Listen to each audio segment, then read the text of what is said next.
The big flashy cards are the most obvious things to do for custom design, but you need all the cards in your deck. So what if we choose a random little piece of the deck that it gets a lot of play even if it's not the most exciting? So today I think I'm going to design a mana dork. Mana dork is the player term for creatures that can tap to add mana. They are generally elves or druids, Llanowar elves being the most well-known, Elvish Mystic being the functional reprint they made years later so that they could use that mechanic in places other than Llanowar. Now, a ton of mana dorks have existed across all of Magic. The question becomes, what's left? How do we make one that is both interesting but isn't too complicated, too fancy? Like, you could make a legendary mana dork, but that's not the goal. I want to make a common, or an uncommon at most. That's the challenge. My first thought was to have the amount of mana they produce be variable based on the number of different colors of mana you had previously made that turn.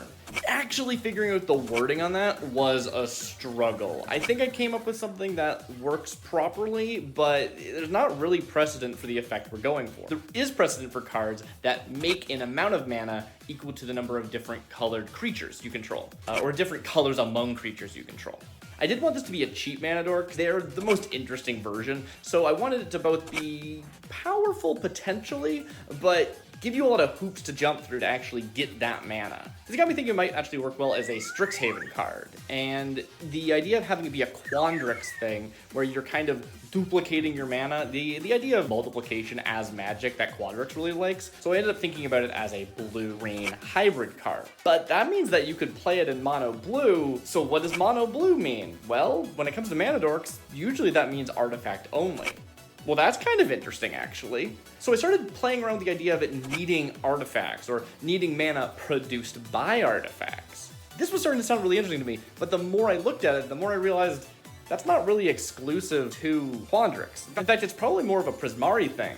And, well, I mean, the more you think about it, the more, like, kind of everyone uses artifacts. What if instead it is a colorless golem?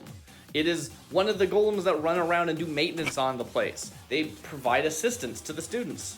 This little guy is giving extra mana to students who are trying to practice, who are just trying to do theory. They don't have time to tap the land themselves just to power their spells. Honestly, I think it's coming together. Study Hall Assistant is a 1-mana colorless 1/1 artifact creature golem. It has tap.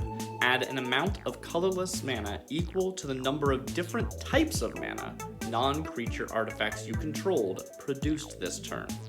The types of mana are white, blue, black, red, green, and colorless.